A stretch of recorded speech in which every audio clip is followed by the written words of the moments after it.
공부 함께 시작하도록 하겠습니다. 하나님, 이 수요일 저녁에 우리를 주님의 전에 불러모아 주셔서 참 감사드립니다. 주님의 은혜 없이는 이 자리에 올 수 없는 것임을 다시 한번 기억하며 주님의 은혜에 감사드립니다. 주님이 예비하신 게 있어서 주님이 우리에게 가르쳐주고 싶으신 것이 있으셔서 우리의 삶을 바로 세우기 위하셔서 이 자리에 우리를 초대하신 줄 믿습니다. 주님, 마음을 열고 삶을 열어 주님 말씀 앞에 나아갑니다. 아브라함을 통해서 우리의 삶이 아브라함처럼 믿음의 여정을 걸어가게 도와주시고 우리도 아브라함처럼 믿음의 사람으로 세워질 수 있도록 주님 은혜를 부어주시옵소서. 예수 그리스도 이름으로 기도합니다. 아멘. 함께 찬양하시겠습니다.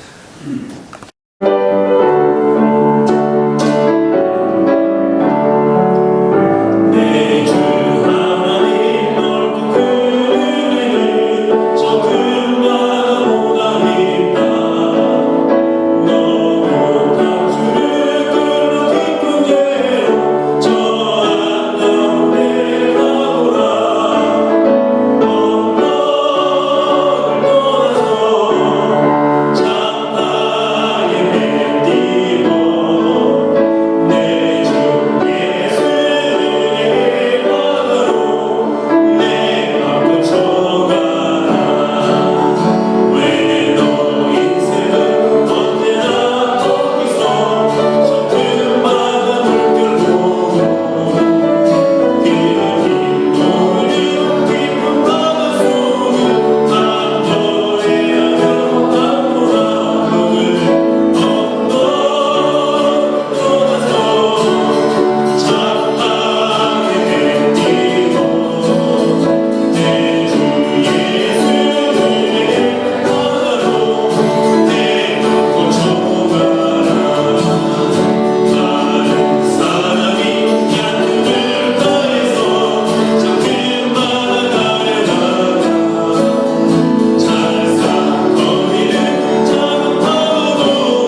내가 지금까지 지내온 것은이라는 찬양을 함께 부르도록 하겠습니다. 방금 전에 불렀던 찬송가 301자와 같은 고백입니다. 복음성가인데요. 내가 지금까지 지내온 것은 주의 은혜라 주의 은혜라. 가사가 매우 간단하고 은혜 샀습니다. 함께 찬양 가사 고백 마음으로 한 소절씩 해주겠습니다. 내가 지금까지 지내온 것은 내가 지금까지 지내온 것은 주의 은혜라 주의 은혜라.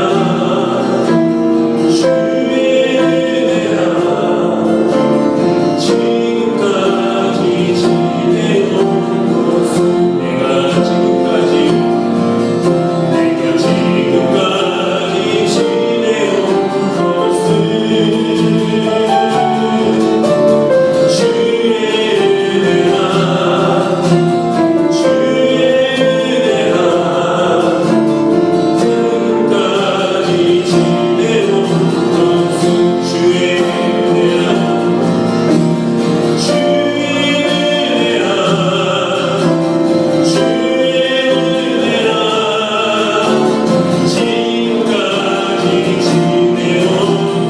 것은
기도하는 시간 갖고 싶습니다. 찬양 고백한 것처럼 지금까지 지내온 것 주님이 크신데라 고백했습니다. 방금 고백한 것처럼 하나님의 자녀가 된 것도 이 자리에 지금 이렇게 있을 수 있는 모든 것이 하나님의 은혜입니다. 고백입니다. 주님의 은혜 없이는 어떤 것도 할 수 없고 어떤 것도 될 수 없습니다. 다시 한번 지금 하나님의 은혜에 감사하며 하나님 주님의 은혜 감사합니다. 이 자리에 서 있는 것은 주의 은혜라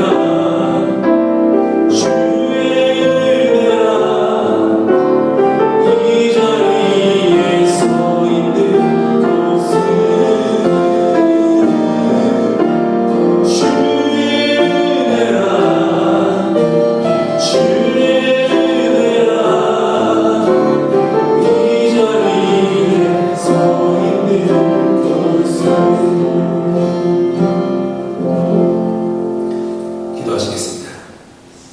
주님의 은혜로 이 자리에 왔습니다. 주님의 은혜로 말씀 앞에 나아갑니다.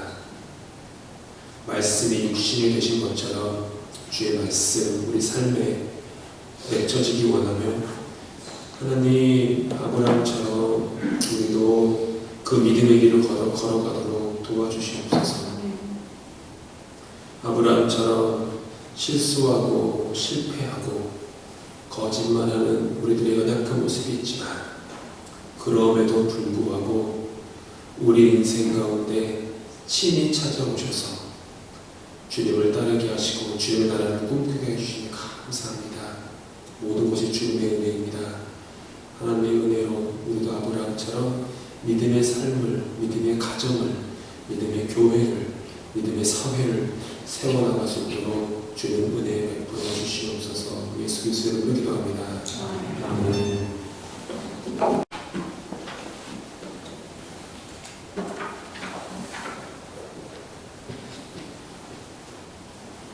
할렐루야.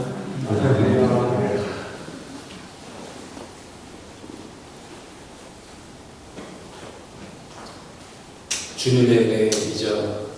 특별히 지난 주간 아프셨던 분들을 이 자리에 오게 와 계시다는 사실 자체가 진짜 주님의 은혜다 이렇게 생각하실 거예요.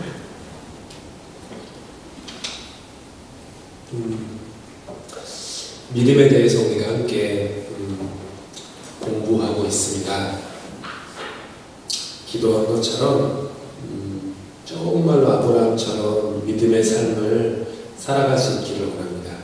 그리고 어쩌면 그런 일이 있을 수 있어요. 성경 공부하시면서 이전에 그냥 그런 줄 알고 흘러왔던 인생이었는데 아브라함의 인생을 통한 이 말씀을 보다 보니까 내 인생의 그런 그 순간순간들에 아브라함의 인생 속에 함께 하시던 하나님이 나에게도 그렇게 개입하셨구나.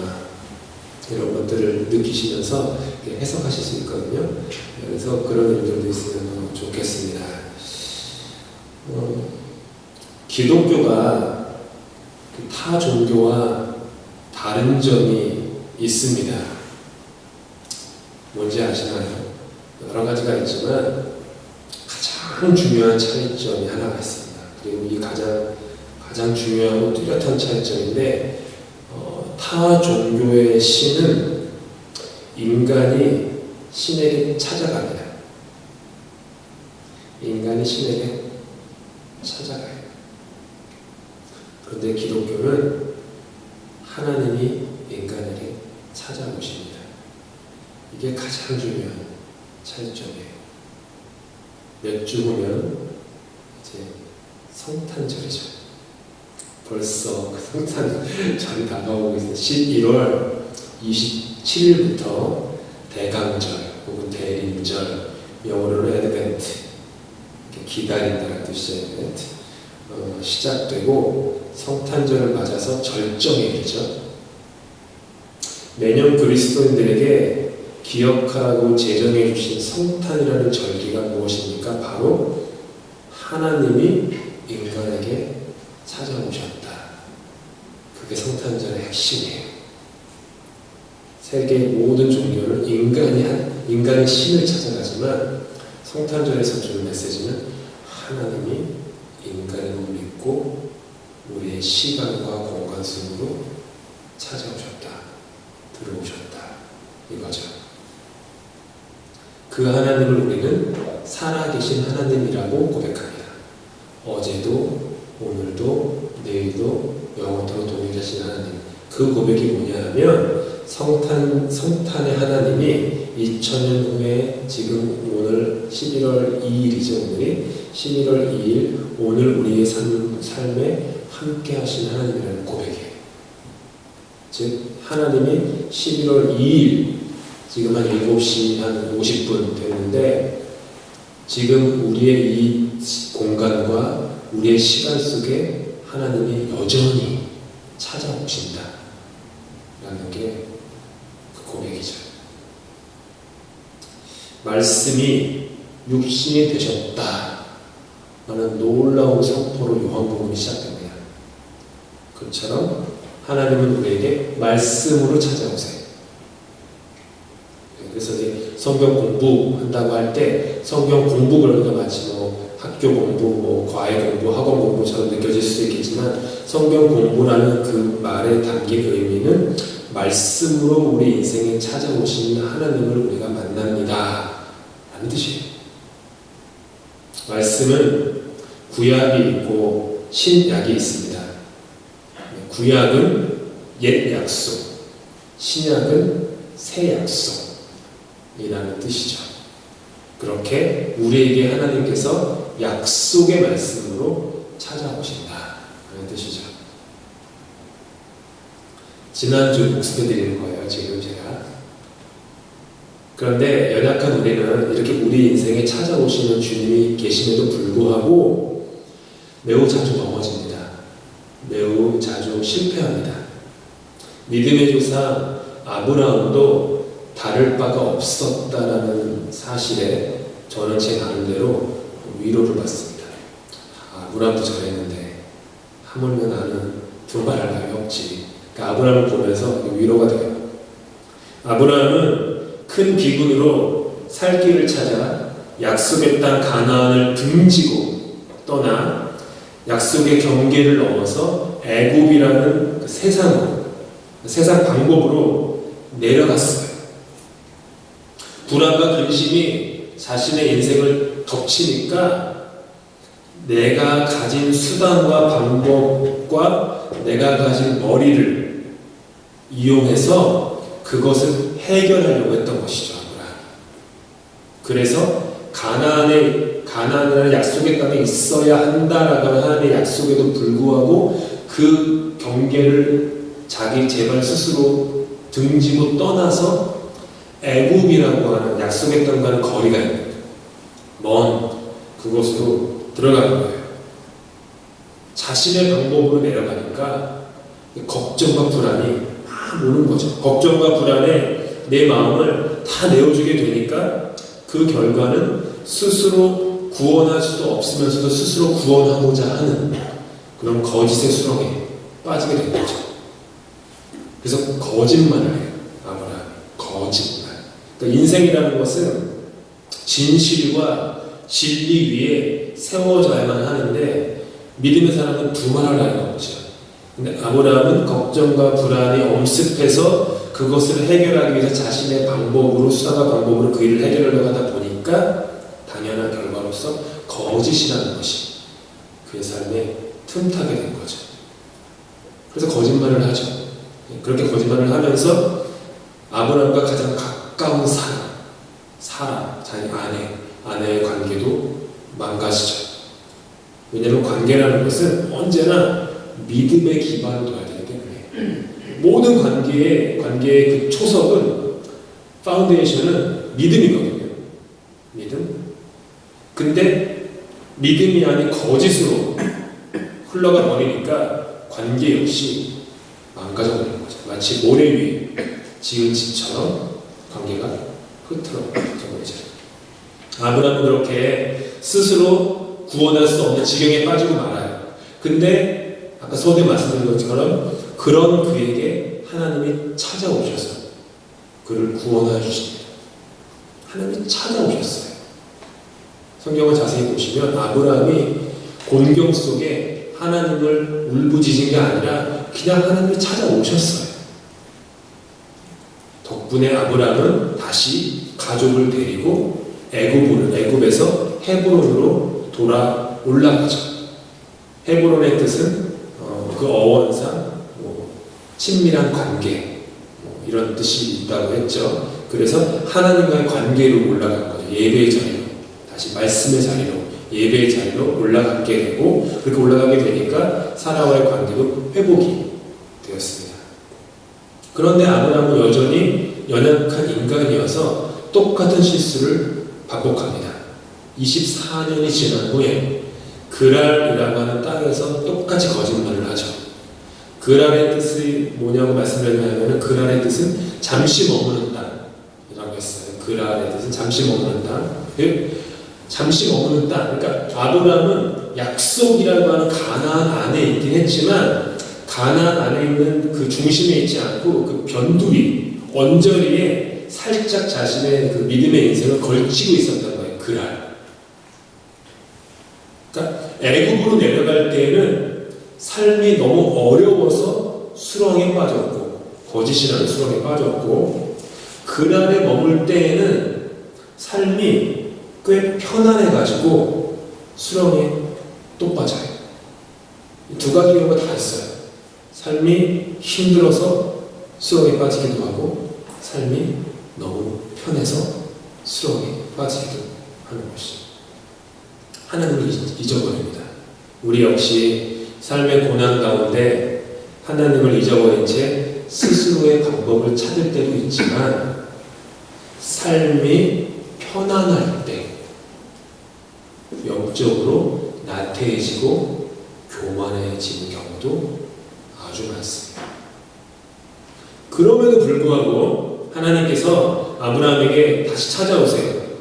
그리고 아브라함을 다시 구원해 주시고 다시 회복시켜 주세요. 두 번 다 아브라함이 잘나서도 아니고 잘해서도 아니고 이유가 뭐냐면은 아브라함이라고 하는 사람 안에 심어놓으신 약속 때문에 하나님이 아브라함을 찾아가서 구원하셨다는 거예요. 그 안에 심어놓으신 겨자씨 하나과도 같은 그 약속. 하나님이 저와 여러분의 허무한 인생 가운데 찾아오셔서 우리를 구원하신다고 하는 것은 우리의 공로, 자격이 아닙니다.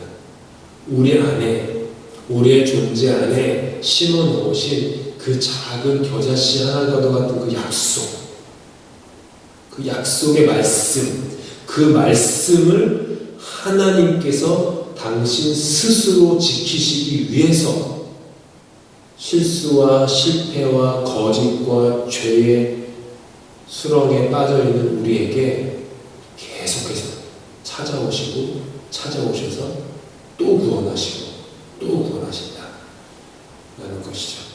그래서 그렇게 하나님께서는 아브라함의 이름이 아니라 여호와의 이름을 위해서 아브라함의 인생을 완성시키셨어요. 좋아하시는 시편 23편에 보면은 여호와의 이름을 위해서 나를 의의 길로 인도하십니다. 당신의 이름을 위해서 나를 인도하십니다. 이렇게 고백하잖아요. 그 문구가 어색하다는 생각해 본 적 없으셨어요? 한번?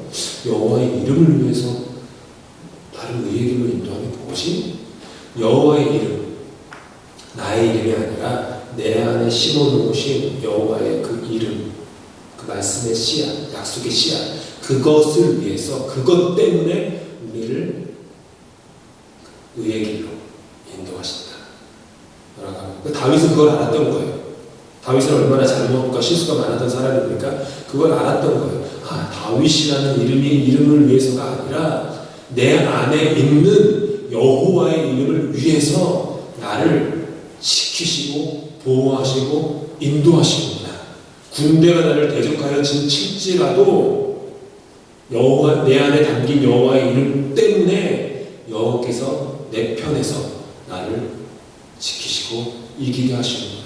이 고백을 다윗은 했던 거죠. 그럼 이제 아브라함이 75세 때부터 아브라함이 100세가 될 때까지 25년의 그 세월 동안 하나님의 그 약속이 아브라함의 삶에 어떻게 구체적으로 현실화되었는지 한번 살펴보도록 하겠습니다. 먼저 창세기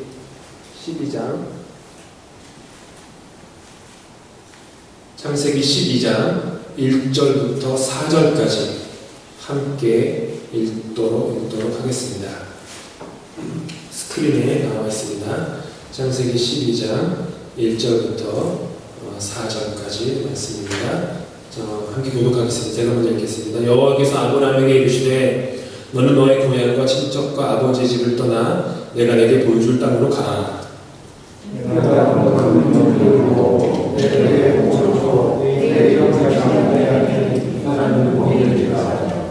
너를 축복하는 자에게는 내가 복을 내리고 너를 저주하는 자에게는 내가 저주하리니 땅의 모든 족속이 너로 말미암아 복을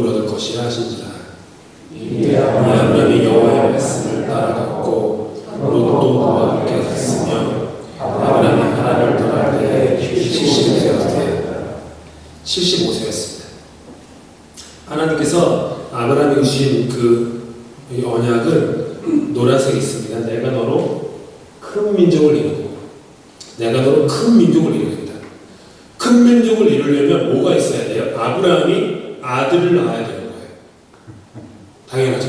아브라함이 아들을 낳아야지 큰 민족을 이루는 거예요. 그러니까 아브라함이 하나님으로부터 약속을 받았을 때, 아, 하나님이 나에게 아들을 주시는구나 라고 즉각 인지했어요. 그 말씀. 이때 아브라함의 나이가 75세, 아내 사라의 나이가 65세. 근데 이들에게는 자녀가 없었어요. 계속 안 생겼어요. 가만히 보면, 이 말씀을 자세히 보시면, 이 아브라함의 몸에서 태어날 자식이다? 이 말씀은 안 하세요. 그냥 내가 너로 큰 민족을 이루겠다 라고 얘기하셨어요. 그래서 아브라함이 어떤 그 자기의 결론에 이르렀냐 하면, 롯, 조카 롯. 조카 롯이 약속의 성취라고 믿었던 거예요. 막내 동생의 이름이 하란이었거든요. 막내 동생의 이름과 아브라함이 그 가나안을 떠나기 전에 머무르던 도시 이름이 똑같아요. 그러니까 지명과 인명이 똑같은 경우입니다. 그러니까 아브라함의 동생의 이름이 하란이었는데, 그 하란이 요절하며 남긴 조카 롯이 안 돼서 데려간 것도 있지만, 아브라함은 조카 롯을 통해서 하나님이 약속을 성취하실 거라고 생각했던 거예요. 그러니까 75세잖아요. 75세쯤 됐으면 지금까지 얼마나 많이 실패한 거예요. 임신이 안 된 거예요. 그렇죠. 그때 대부분 다 10대 때 결혼했을 테니까, 지난 50년 더 되는 세월 동안 계속 실패한 거예요. 안 된 거예요. 주변에서도 그 자식이라는 게 굉장히 중요하거든요. 당시에는 자식이 있어야지 그 가정이 보호를 받는 거고, 자식이 있어야지 양치기를 하는 거고, 재산을 모을 수 있는 거고, 그 당시에는 국가사회가 아니었으니까, 시족사회였으니까, 자식 없이는 그 사회 구성 자체가 안 되잖아요. 보면 사람들이 손가락질하는 거죠. 믿음을 갖고 해서 고향도 떠나가고 이민 생활을 떠났는데, 보니까 75세, 65세 된 애도 없다. 수많은 주변 사람의 시선과 비아냥, 조롱거리, 평생 그 들으며 살아온 거예요. 근데 하나님 약속하시는 거예요. 내가 너를 큰 민족을 이루겠다. 그러니까 아브라함은 참 사람이 좋은 게, 그 말은 그대로 믿어요. 이게 아브라함의 참 어린아이 같은 순수한 믿음이에요. 그대로 믿어요. 그냥 믿어서 자기를 보니까 75세, 옆을 보니까 65세. 조금 안 되겠는 거야. 그래도 또 옆을 보니까 조카 롯이 있는 거예요. 제구나. 하나님 참 기가 막히다. 이렇게 절묘한 법을 있으신 하나님, 쟤다. 그래서 조카 롯을 굳이 데리고 그 먼 길을 떠납니다. 13장 14절부터 16절, 제가 14절 읽고 16절 함께 읽겠습니다. 제가 먼저 읽겠습니다. 롯이 아브람을 떠난 후에 여호와께서 아브람에게 이르시되, 너는 눈을 들어 너 있는 곳에서 북쪽과 남쪽 그리고 동쪽과 서쪽을 바라보라. 보이는 땅을 내가 너와 네 자손에게 주리니 영원히 이르리라. 함께 읽겠습니다. 내가 네 자손이 땅의 티끌 같게 하리니 사람이 땅의 티끌을 능히 셀 수 있을진데 네 자손도 세게 하리라. 아브라함이 바라보는 동서남북의 땅을 아브라함과 아브라함의 자손에게 주겠다고 또 약속하시는 거예요. 그의 자손은 심지어 땅의 티끌같이 많게 하겠다까지 약속하셨어요. 놀라운 약속이죠. 12장, 아까 읽었던 12장의 약속보다는 조금 더 구체화된 약속이에요. 조금 더 구체화됐는데, 여전히 여기서도 하나님께서는 아브라함과 사라, 즉 두 사람 사이에서 낳게 될 자식을 통해 그렇게 하겠다라는 말씀을 안 하세요. 아브라함은 어쨌든 하나님의 약속을 믿죠. 깊이 생각이 잠긴 거예요. 하나님이 주신 약속이 어떻게 이루어질지. 자기 자신과 사라를 자주 이렇게 돌아보죠. 아까 말씀드렸다시피 75세, 하나님 65세. 근데 아브라함은 하나님의 약속을 믿었기 때문에 어떤 식으로든 그 약속이 이루어지지 않겠냐라고 생각했던 거예요. 그래서 방금 말씀드린 대로 조카 롯을 데리고 갔죠. 하란을 떠나서 가나안으로 갈 때 데려갔죠. 그리고 롯이 위기에 처할 때마다 목숨을 걸고 구해줘요. 자신의 친족인 롯이 상속자가 되는 게 아주 가능성 있는 선택죠. 근데 문제는요, 롯의 마음이 아브라함의 마음과 같지 않았다라는 데 문제가 있었어요. 롯은 별로 거기에 관심이 없었어요. 롯은 다음 주에 좀 더 롯이라는 사람을 살펴볼 테지만 롯은 사람이 좀 얕아요. 사람의 깊이가 좀 얕아요. 자신의 이익, 유익 여기에만 밝은 사람이어가지고 자기에게 베네핏이 오면은 어떤 것을 하고 베네핏이 오지 않으면 안 하는 사람이거든요. 그러니까 롯은 약속이 뭐가 되고 별로 관심이 없었어요. 그래서 아까 14절 여기 보시는 것처럼 롯이 아브라함을 떠난 후에, 즉 삼촌 아브라함과 척을 지고 자신의 유익을 위해서 눈에 보암직도 하고 먹음직도 한 당시에 매우 번성했던 소돔 땅으로 롯은 가버리죠. 삼촌을 버려요. 그러니까 어떻게 된 거죠? 이제는 롯을 통해서는 하나님의 약속을 성취할 수 없게 된 거예요. 롯 탈락 된 거죠. 15장 1절부터 5절까지 말씀 함께 보겠습니다. 1절 제가 읽겠습니다. 이후에 여호와의 말씀이 환상 중에 아브라함에게 임하여 이르시되 아브라함아 두려워하지 말라. 나는 네 방패요 너의 지극히 큰 상급이니라. 아브라함이 이르되 주 여호와여 무엇을 내게 주시려 하나이까. 나는 자식이 없사오니 나의 상속자는 이 다메섹 사람 엘리에셀이니라. 아브라함이 또 이르되 주께서 내게 씨를 주지 아니하셨으니 내 집에서 길린 자가 내 상속자가 될 것이니이다. 여호와의 말씀이 그에게 임하여 이르시되 그 사람이 내 상속자가 아니라 네 몸에서 날 자가 내 상속자가 되리라 하시고. 함께 읽겠습니다. 그를 이끌고 밖으로 나가 이르시되 하늘을 우러러 별을 셀 수 있나 보라. 또 그에게 이르시되 내 자손이 여호와의 되리라. 롯이라는 최선의 가능성이 사라지자 아브라함은 차선의 가능성을 찾기 시작했습니다. 그러다 보니 그 옆에 있는 어렸을 때부터 함께 길렀던 신실하고 충실한 종 엘리에셀이 나와요. 이 엘리에셀은요 정말 신실하고 충실한 사람이에요. 아들 이삭을 결혼시킬 때에도 같은 믿음의 사람과 결혼시킨다고 엘리에셀을 멀리 보내가지고 자기 이삭의 아내를 찾아오라고 할 정도로 그렇게 믿고 믿었던 신부 같은 사람이에요. 그러니까 아브라함 자신에게는 자식이 없으니까 다메섹 사람 엘리에셀이 상속자가 되겠다 라고 생각했던 거예요.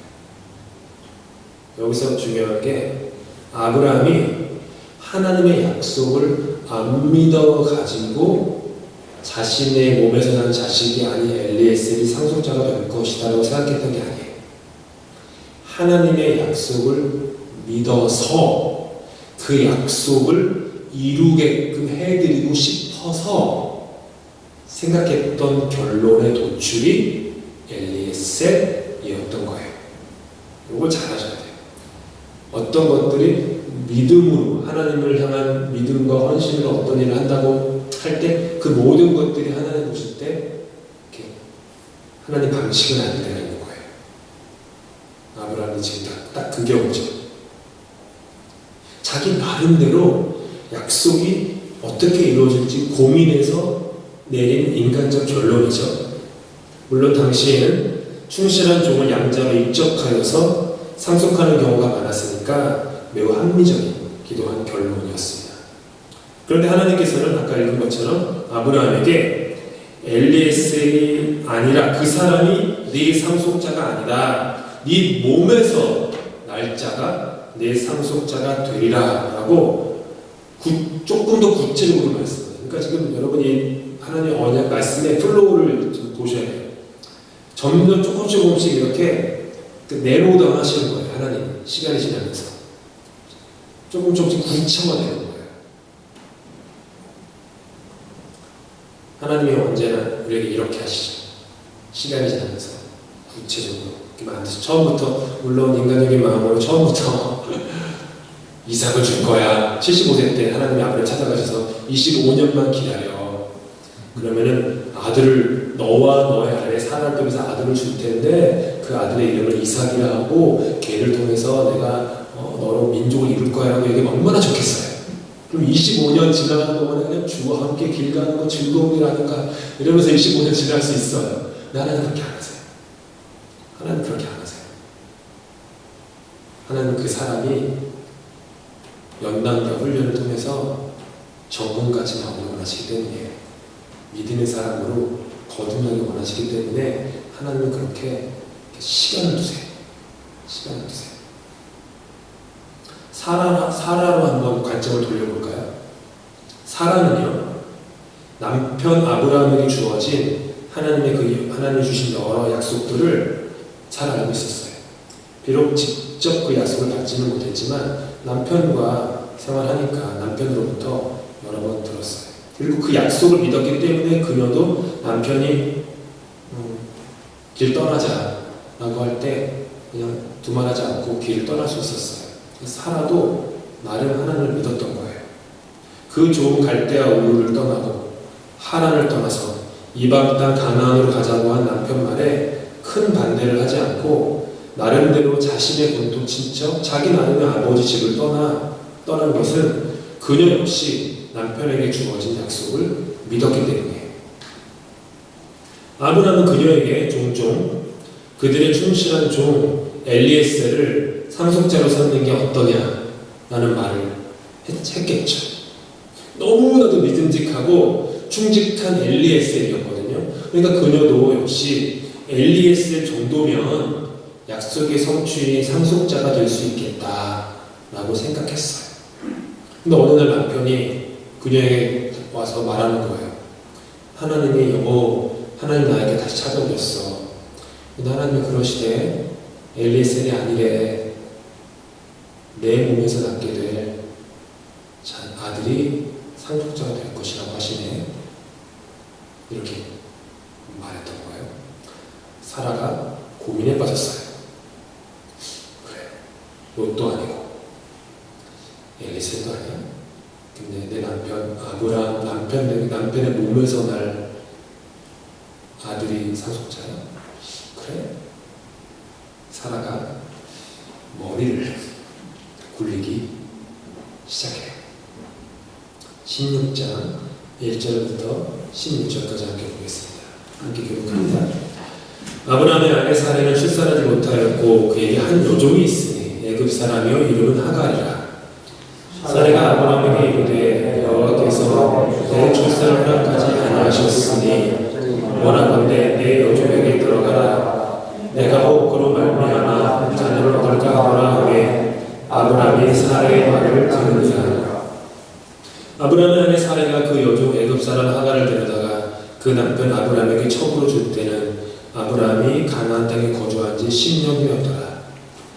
아브라함이 하갈과 동침하였더니 하갈이 임신하매 그가 자기의 임신함을 알고 그의 여종을 멸시한자. 사라가 아브라함에게 이르되 내가 받는 모욕은 당신이 받아야 옳도다. 내가 나의 여종을 당신의 품에 두었거늘 그가 자신의 임신함을 알고 나를 멸시하니 당신과 나 사이 여호와께서 판단하시기를 원하노라.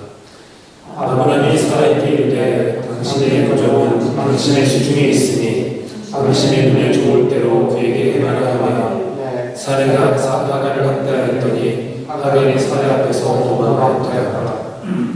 여호와의 사자가 광야의 샘물 곁 곧 술길 샘 곁에서 그를 만나 이르되 사례의 여종 하갈아 내가 어디서 왔으며 어디로 가느냐. 그가 이르되 나는 내 여주인 사례를 피하여 도망하나이다.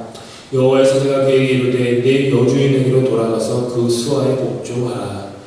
여호와의 사자가 또 그에게 이르되 내가 내 씨를 크게 건설하여 그 수가 많아 셀 수 없게 하리라. 여호와의 사자가 또 그에게 이르되 내가 임신하였은즉 아들을 낳으리니 그 이름을 이스마엘이라 하라. 이는 여호와께서 내 고통을 들으셨음이니라. 그가 사람 중에 들려다같이 되니 그의 손이 모든 사람을 치겠고 모든 사람의 손이 그를 칠지며 그가 모든 형제와 대하여서 살리라 하니라. 하갈이 자기에게 이르신 여호와의 이름을 나를 살피신 하나님이라 하였으니 이는 내가 어떻게 여기서 나를 살피신 하나님을 배웠는고 함이라. 이러므로 그 샘을 부엘라 헤로이라 불렀으며 그것은 가데스와 베레 사이에 있더라. 하갈이 아브라함의 아들을 낳으매 아브라함이 하갈이 낳은 그 아들을 이름하여 이스마엘이라 하였더라. 하갈이 아브라함이 이스마엘을 낳았을 때에 아브라함이 86세였더라.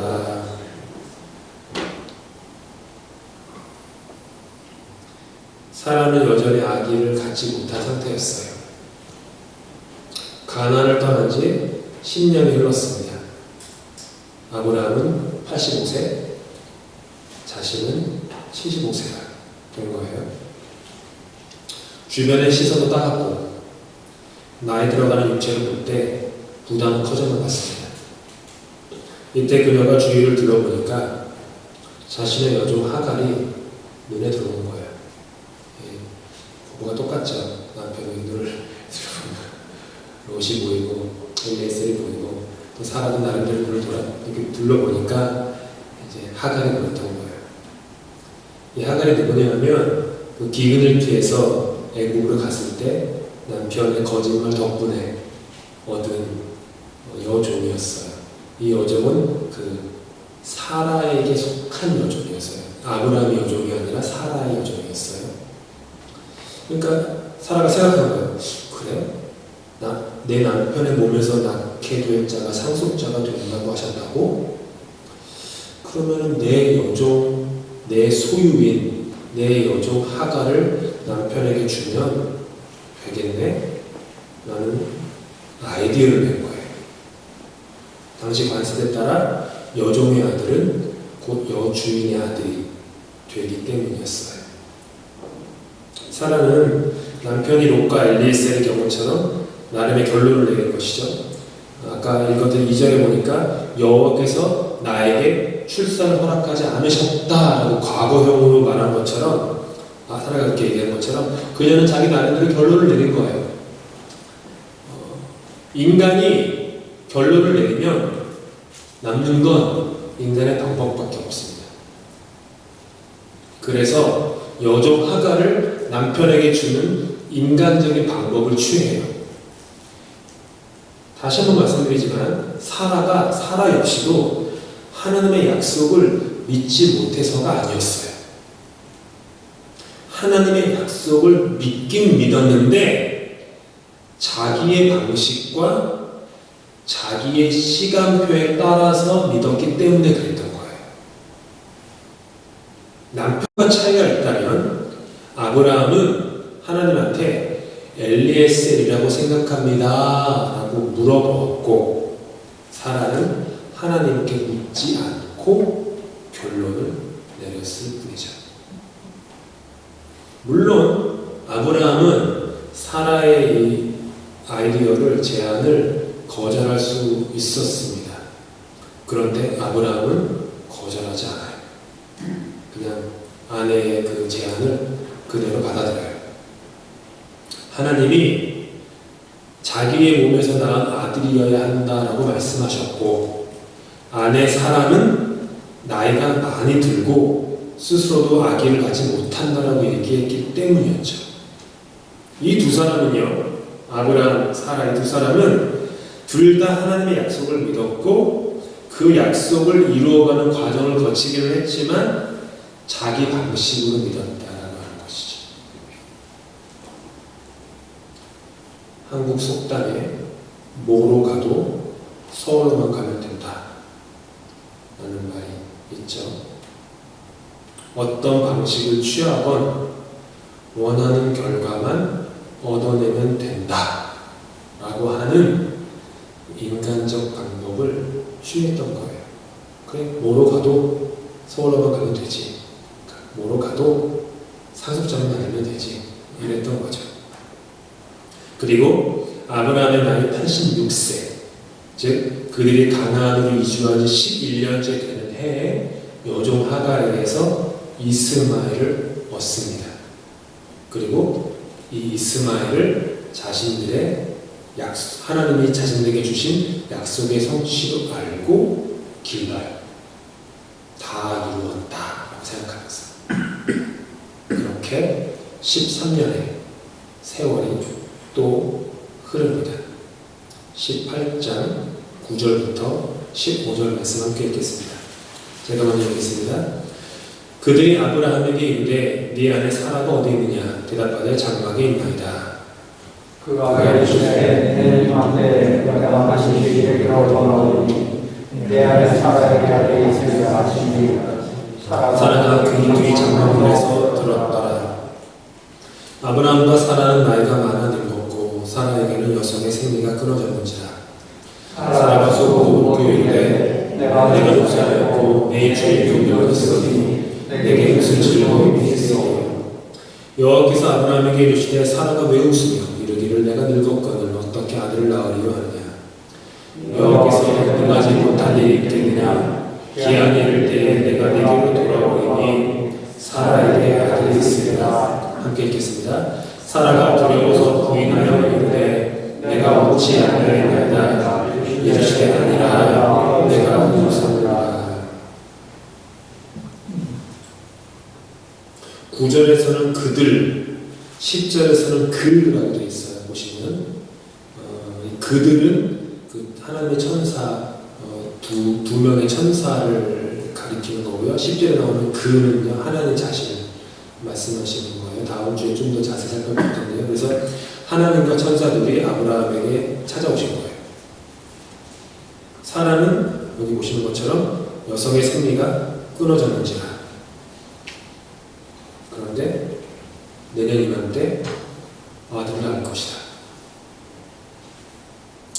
그러니까 이 장막 안에서 이 둘 사이의 대화를 엿듣던 사라는 속으로 웃죠. 이 사라는요 엿듣는 인생이에요. 언제나 직접 들은 건 없어요. 아브라함한테 약속이 임했을 때도 아브라함을 통해서 이렇게 엿듣는 그런 삶이었고, 하나님이 아브라함을 찾아갔을 때가 사라는 엿듣죠. 뭔가 이렇게 하나님과 직접적인 관계를 추구하기보다는 엿듣는 것만으로도 그냥 충분하다고 여겼던 것 같아요. 제 상상이에요. 근데 우리 신앙은 그러면 안 되겠죠. 엿듣는 정도로 이렇게 만족하는, 다른 사람이 말하는 것이 나의 신앙에 단을 받으니까요. 아무튼 사라가 엿듣다가 속으로 웃어요. 내가 늙었거든. 13절에 내가 늙었거든 어떻게 아들을 낳으려 웃죠. 하나님께서 얘기하세요. 사라가 왜 웃으며 이르기를 내가 늙었거든 어떻게 아들을 낳으려 하느냐.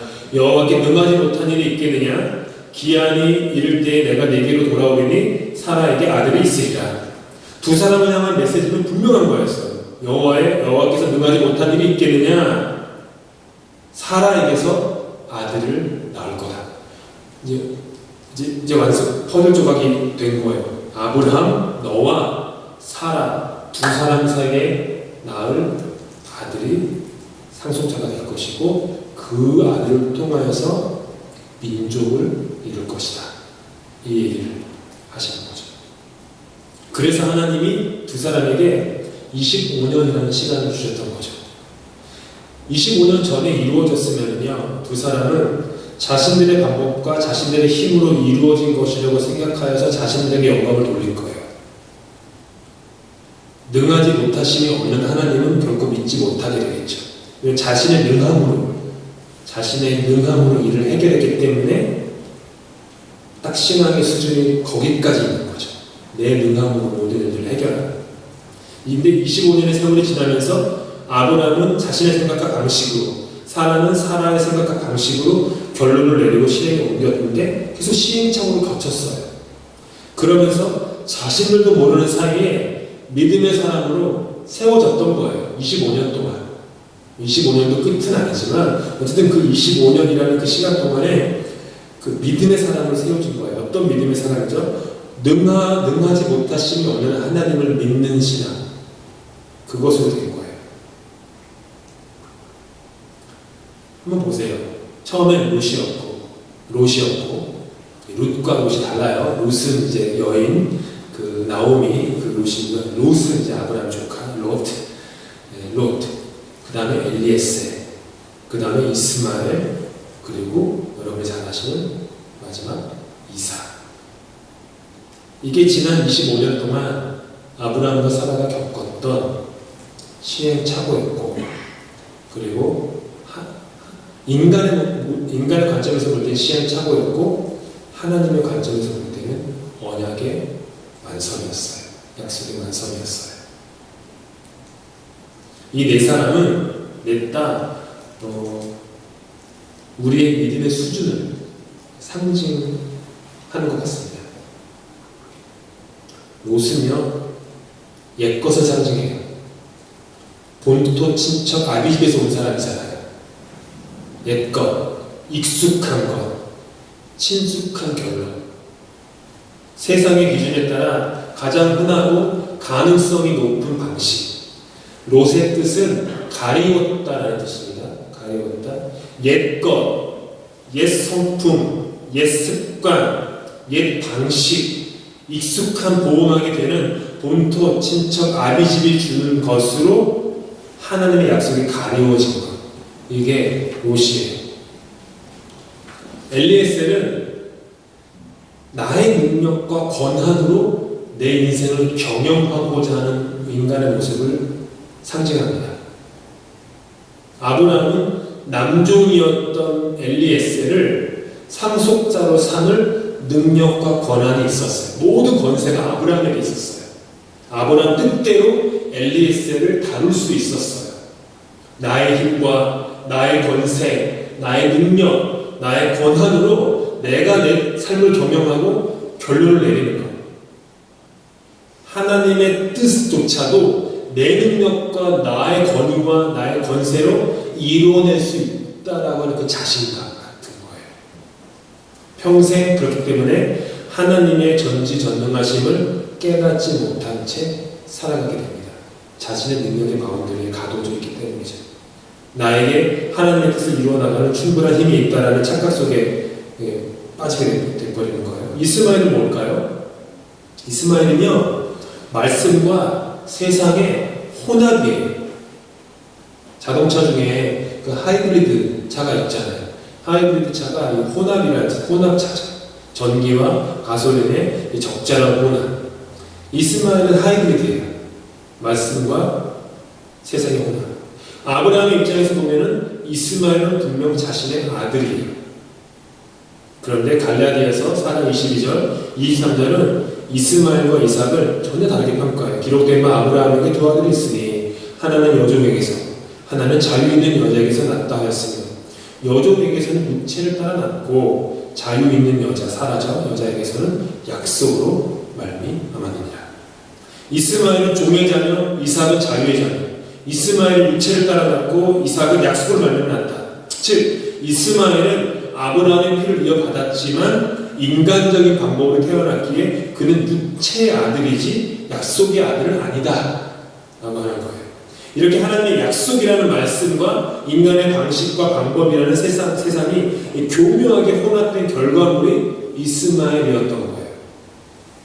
예수님께서 내가 길이라고 하셨는데 길은 방식과 방법이잖아요. 즉 예수를 따르는 길에는요, 도착 지점만 중요한 게 아니라 도착 지점까지 도달하는 방식과 방법 역시 중요하다라는 말씀이 되겠죠.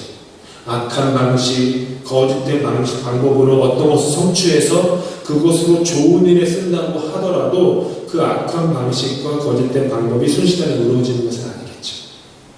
뭐로 가도 서울로 가면 되는 것이 아니라 맞는 길로 서울까지 다다라야 하는 것이죠. 이삭은 전적인 하나님의 은혜입니다. 하나님의 성취예요. 그래서 아까 읽었던 성경 말씀에서 일만의 가능성인 사라의 생리가 끊겼다라고 성경은 얘기하는 거예요. 생리가 끊겼다. 근데 사라가 임신해서 애를 낳았다. 와요. 이게 전적인 은혜다. 하나님은 당신의 자녀들에게 이렇게 전적인 은혜를 주기 원하세요. 99%가 아니라 100%의 은혜로 채워지길 원하시는 거죠. 전적인 은혜, 이삭과도 이삭의 삶을 살기 원하시는 것이죠. 사람의 뜻이 실패를 했을 때 하나님의 뜻이 이렇게 성취됐어요. 우리의 실패가 하나님에게는 성취요, 완성이 되기 때문에. 왜 하나님은 아브라함의 75세 때 진즉 두 사람 사이에 난 자식이어야 한다고 말씀하지 않았을까요? 왜 하나님은 사라에게는 직접 말씀하지 않으셨을까요? 두 사람에게는 25년이라는 시간이 필요했기 때문이었습니다. 믿음은요, 한순간의 경험으로 우리 안에 완성되지 않습니다. 믿음이 마음의 중심에 들어오고 삶의 체질화되려면요, 많은 시간이 필요합니다. 많은 시행착오와 실수와 실패 과정들도 필요하겠죠. 그런 일련의 과정들을 통해서 자기를 부인하고 자기의 십자가를 지면서 조금씩 온전히 하나님의 전지전능하심에 자신을 맡기게, 위탁하게 되죠. 하나님이 말씀을 마치겠습니다. 하나님이 아브라함에게 찾아가셨던 것처럼 여러분에게도 찾아오십니다. 그리고 조금씩 저와 여러분 안에 심어놓으신 약속의 씨앗을 구체화시키세요. 믿음의 여정을 이렇게 거치면서 하나님께서 우리 안에 심어놓으신 그 독특하고도 유일무이한 그 이삭이라고 하는 그 씨앗을 조금씩 자라게 하세요. 전적인 은혜로만 그것이 열매 맺을 수 있도록. 그와 같은 이렇게 하나님의 전적인 은혜를 사모하는 그런 저와 여러분 다 되실 수 있기를 예수님의 이름으로 축복합니다. 아멘. 기도하겠습니다. 사랑의 하나님, 때로는 무엇인 줄 알고 옛 습관, 익숙한 방식을 답습하며 살았습니다. 때로는 엘리에셀인 줄 알고 내가 가진 힘과 능력으로 모든 것들을 해결하고자 했습니다. 때로는 이스마엘인 줄 알고 발 하나는 세상에, 다른 발 하나는 하나님께 걸치고서 그렇게 또 살았습니다. 하지만 하나님께서는 우리의 인생에 롯도, 이스마엘도, 엘리에셀도 아닌 이삭을 주기 원하십니다. 전적인 하나님의 은혜, 99%가 아닌 100%인 하나님의 은혜를 우리에게 주기 원하시고 그 은혜로 우리의 삶을 살기를 원하십니다. 주님, 하나님의 전적인 은혜를 사모하며 기다리며 살게 도와주십시오. 우리 삶의 이삭과도 같은 전적인 하나님의 은혜, 지금까지 지내온 모든 것이 오롯이 하나님의 은혜였음을 우리가 깊이 깨닫고 고백하며 우리 삶이 은혜로만 더딥혀지는 그런 우리 인생 되도록 복 내려주시옵소서. 다 함께 주님께서 가르쳐주시도록 수요 성령 마치겠습니다. 하늘에 계신 우리 아버지, 아버지의 이름을 거룩하게 하시며 아버지의 나라가 오게 하시며 아버지의 뜻이 하늘에서와 같이 땅에서도 이루어지게 하소서. 오늘 우리에게 일용할 양식을 주시고 우리가 우리에게 잘못한 사람을 용서하여 준 것 같이 우리 죄를 용서하여 주시고 우리를 시험에 빠지지 않게 하시고 악에서 구하소서. 나라와 권능과 영광이 영원히 아버지의 것입니다.